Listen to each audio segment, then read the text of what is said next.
Será que a sua coluna é instável? Será que tem instabilidade? Esse é um tema super difícil de abordar, né? Tanto para conversar com os pacientes, quanto para os próprios profissionais de saúde. Existe essa dúvida sobre estabilidade da coluna. E é disso que a gente vai conversar hoje. Antes de continuar, aproveita e já se inscreve aqui no canal, ativa o sininho das notificações para você ficar por dentro de tudo que acontece aqui.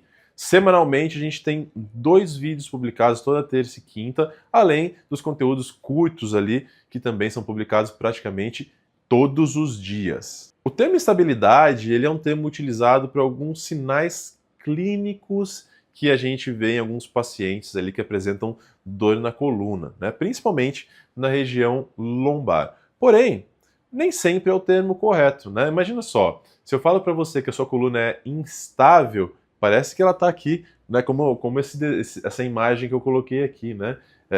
Parece que qualquer coisa vai sair do lugar. Apesar de que a sensação que alguns pacientes que apresentam esses sinais e sintomas é essa, né? Então, às vezes, o paciente está lá, ele espirra, trava, aí depois melhora, né? Então, existem sinais clínicos, porém não bem definidos, ou seja, eu não consigo falar como se fosse, sei lá, uma dor de garganta. A amígdala está inflamada lá por conta disso e disso. Não, não é assim que funciona, né?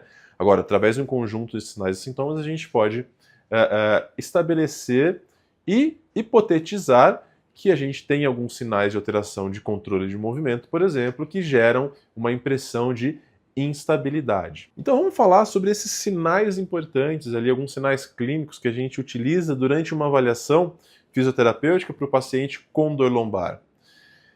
Paciente com histórico de travamento recorrente, dor no arco de movimento de flexão e na volta, ou seja, quando eu dobro o tronco para frente e tenho uma dificuldade, inclusive, para voltar, ou eu preciso fazer uma compensação na pelve, né? Eu altero um pouco o ritmo pélvico para fazer o movimento, ou seja, parece que o movimento não está indo, eu preciso fazer alguma compensação supostamente para conseguir realizar, ou para aguentar, ou para sustentar o movimento, né? Então existem esses sinais e sintomas que ficam claros para nós que a investigação deve ser nesse sentido de falar, olha, beleza, né?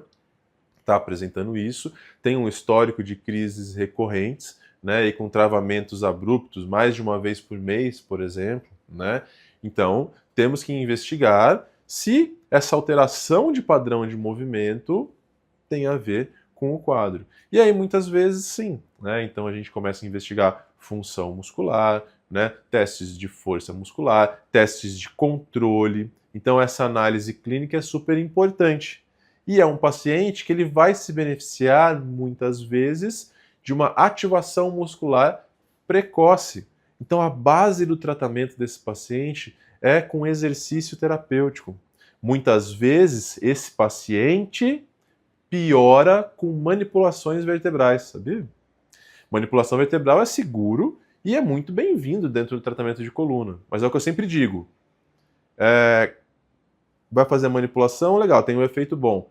Para quem? Eu sei aplicar? Qual que é o resultado que eu estou esperando com isso?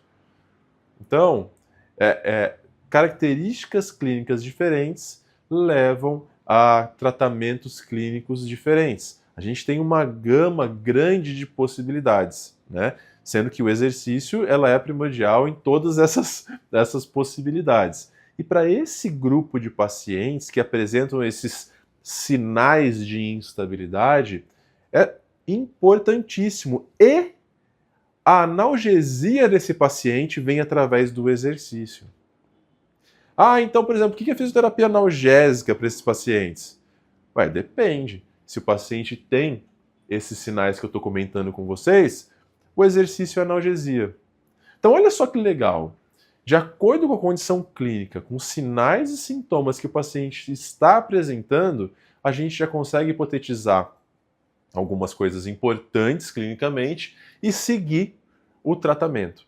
Claro que dentro disso, nesses testes musculares que a gente acaba realizando, Existe um ou outro teste específico, como o teste de instabilidade crônica que a gente acaba utilizando com pacientes mais jovens, que tem a sua relevância clínica, mas ele ainda não é mais relevante que o conjunto de sinais e sintomas. Então, essa condição ela pode acontecer sim, porém é preciso saber identificar. E a gente já está vendo que não é uma coisa muito simples. Apesar de complexo, eu espero que tenha ficado o recado para vocês que sinais clínicos são super importantes, né? E que existem condições que realmente a gente não consegue. Na verdade, a grande maioria das condições na coluna vertebral, a gente não consegue ser específico, né? Por exemplo, quando a gente fratura, quebrou, dói porque quebrou, tem que colar e depois reabilitar.